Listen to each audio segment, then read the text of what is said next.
Church. Thank you for coming. Today we have a special treat. We have a few speakers today.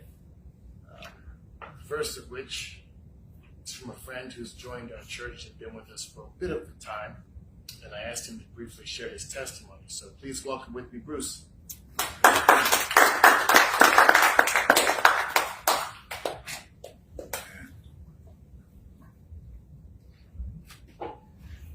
Evening, everyone. Good evening. Brother Bruce.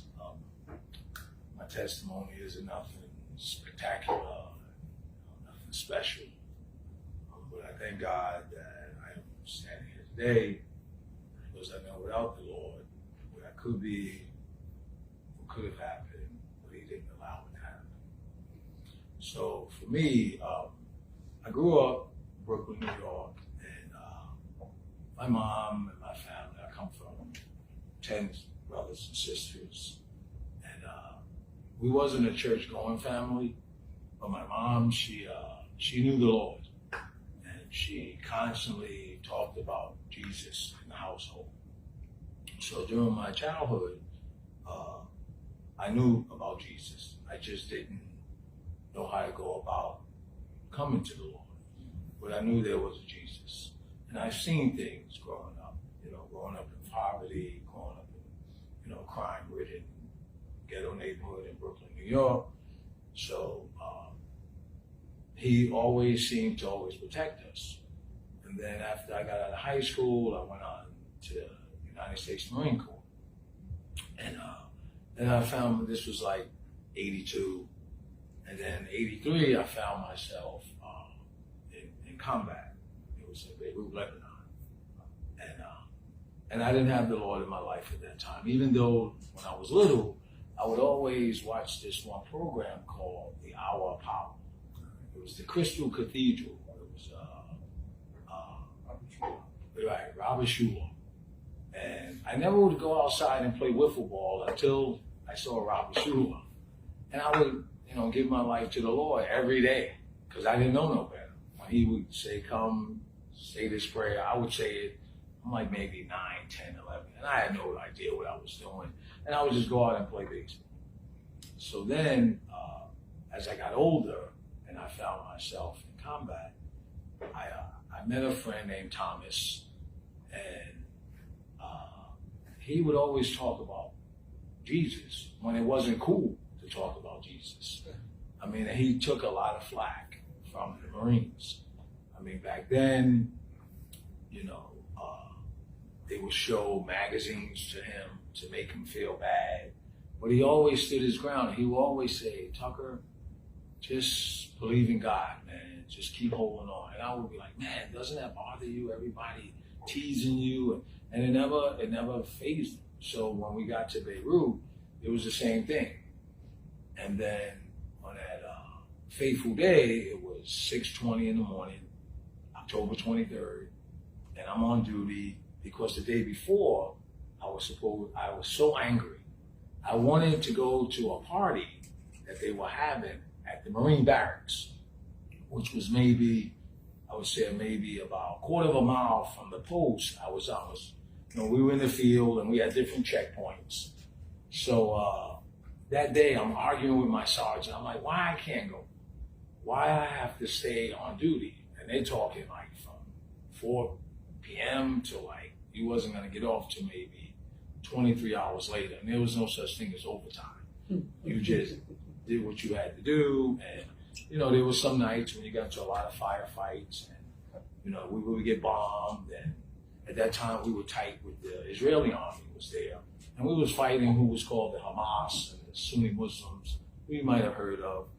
So that day my sergeant goes, nope, you can't go. You have to send duty. I'm like, man, this sucks. So my good friend, Stevens, who we went through a boot camp together, back then you could wash your T-shirts and socks and helmets. Nowadays it's changed because they got different helmets. But back then you go what was called a water buffalo, fill your helmet up, wash your stuff. And I'm on the checkpoint, and Stevens, he threw me his T-shirts and his socks and said, wash them. I was like, man, we joked around and we laughed. I was like, man, you lucky you going to the party, and I gotta do this crap.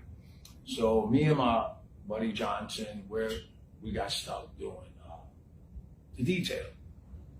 So the night is going on. We catching little firefights. You know, we getting shot at every now and then. But we got through the night. About 5 o'clock, I said, you think we could take a little nap? He said, I don't know, man. I'm too jumpy to sleep. I said, all right. So we just talking. About 6:20, I heard what I thought was like maybe 5 gas stations blowing up. Mm. And I looked in the sky and there was a smoke. I got the picture of it. Back then we had the Kodak cameras. And so I took a picture of it. I'm like, man, what the heck was that? And the ground shook. And then about 10 minutes later, these little kids, about 14, 15, they ran in front of us. We had like a little gate separating us. And the little kids had 9mm. You know, and it was like, death to the Marines, death to the Marines. And I'm like, what? You know, my buddy, we got our weapons, and one buddy goes, hey, if they start, we're gonna end them. I'm like, well, hopefully that don't happen. And they sort of ran. So I said, I wonder what that explosion was. So I called headquarters. Well, I'm not getting no answer. I'm like, wow, that's weird. Nobody's answering the radio. Well, the building got blown up. Mm. My buddy Stevens, and about at that time, once they did the final count, 241 Marines were killed, including my buddy Stevens and another 47 good friends of mine that I knew and went through the Marine Corps with. And it was just a shock, you know. And the worst part was that there was another Tucker in my platoon. Unbeknownst to me, because I can't contact my family, because there's no phones, there's no more headquarters. So it's just us. And we're like, what the heck? So we run over to the barracks where the building, it was about a 6-story building. Yay big, I mean huge, and it was flat. The crater was humongous. It was 2-size dump trucks that were filled with TNT, and what they did was they circled, there was an empty lot across from the barracks, and they got up to speed to circle twice around to pick up enough speed, but they was so into the truck where you couldn't, even when the Marines who were shooting at them knew what was coming, it didn't stop them. So when they went, my buddy who was at the front gate, he died. My other buddy who was on the roof at that time, who was seeing it coming, by the grace of God, he survived. Mm. But the rest of the Marines were killed, and including the drivers. And what they did was, they were so strapped in, the bullets wasn't penetrating, and they had detonators. So once they hit the gate, they hit the button, and everything exploded. So when all that happened, unbeknownst to me, the other Tucker, they thought it was me who was dead. So they went to my house in Brooklyn, and you know, when you see the Marine come in with the uniforms on, it ain't really good. So my mom, she saw when they came, and they told her, they said, we're sorry to tell you, but your son didn't make it. And my mom, to this day, my sister was telling me, she said, you know, Mom just kept screaming, Jesus wouldn't take my son. Jesus just wouldn't do that right now. He wouldn't do it. And she didn't believe that I was gone. And I didn't know none of this was going on until I called. We finally got able to call home. And we called, and my family went ballistic, because it's now 8 days later. Sure. The count is going up. First it started off like 20 were dead, then 30, then 50, then 100, then 150, then 200, and it just kept rising. And then when they came to the house, you know, my brother, he's like, man, God, he didn't make it.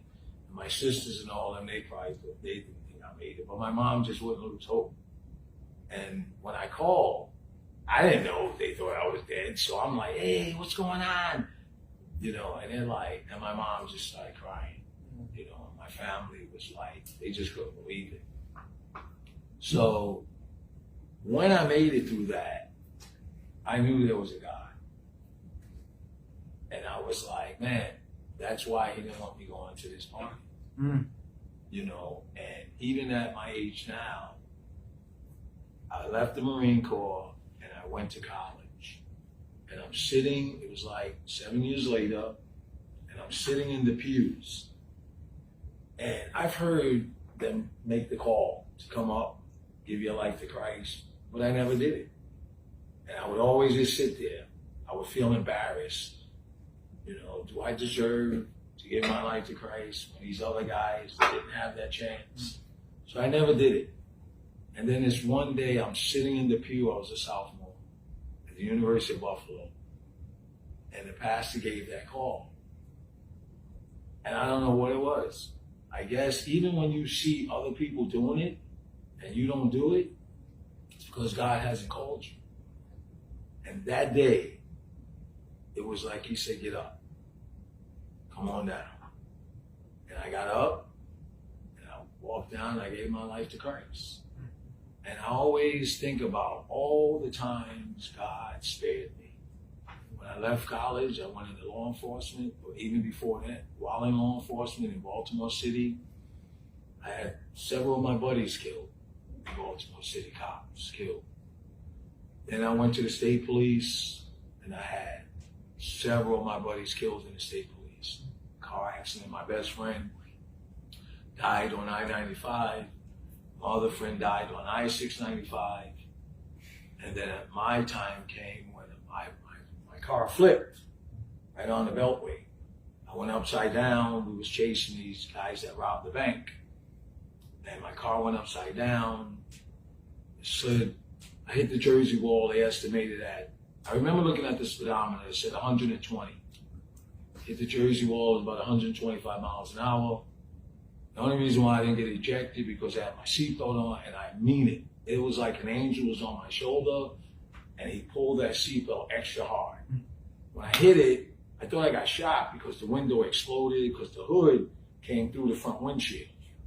And I went airborne. I couldn't feel the ground. And all I remember, I'm like, Lord, if you're going to take me fast.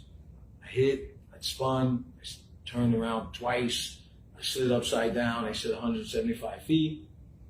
And I made it through that.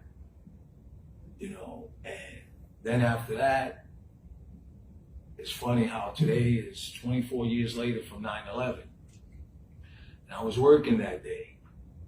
And I remember when the second plane hit, I was at the NBA doing overtime for the state police. 9/11 happened. 9/12 at 8 o'clock, I was standing at ground zero. And I couldn't believe it. I saw all of it on TV, but then I found myself right there. I volunteered to go there. And I remember when I saw my dad, he was I never seen my dad nervous like this. He was a World War II guy, hardcore. But that day I saw fear in him. He was like, why are you doing this? And I said, because I think this is what God has led me to do in my life. You know, these are the things he causes me or allows me to be a part of. It's no joy in it. I don't do it for fun. It's just something that tugs at my heart and causes me to run to where people need help. And it's the same thing with Jesus. He doesn't ask for what he had to go through, but he did it for us. He did it because he knew all of us needed him. No, even in the scriptures, when Jesus asked God, if this cup can pass me. So that let me know he didn't want to go through what he had to go through, but he did it. So as I go on this journey with the Lord through all my trials and tribulations, you know, I'll tell you young folks, don't give up, don't quit. You're going to have many trials and tribulations. You're going to find out that your friends are not your friends. You're going to find out your girlfriend is not your girlfriend. Your boyfriend is not your boyfriend. And you even find that out when you get married, as you get older. But one person that will never, ever, ever, ever leave you, and I'm standing here to tell you this because I've been through a lot of trials and tribulations. Whether you cause them or don't cause them, Jesus won't leave you. He won't deny you. He won't ever forsake you. People will. And they can't help it because we're in a sinful world. But Jesus will never leave me. I know that. Without a shadow of a doubt. I've had friends leave me, family members leave me, girlfriends, fiancés. But Jesus is still here with me. So my little testimony is, through all the trials and tribulations, don't lose hope. Don't give up. Just keep holding on to Jesus. Because that's all that matters at the end of the day. And one thing I want to leave you with, when you give your life to Christ, can't nobody keep you out of heaven, and they can't help you get in heaven. Only Jesus. So that's my little speech.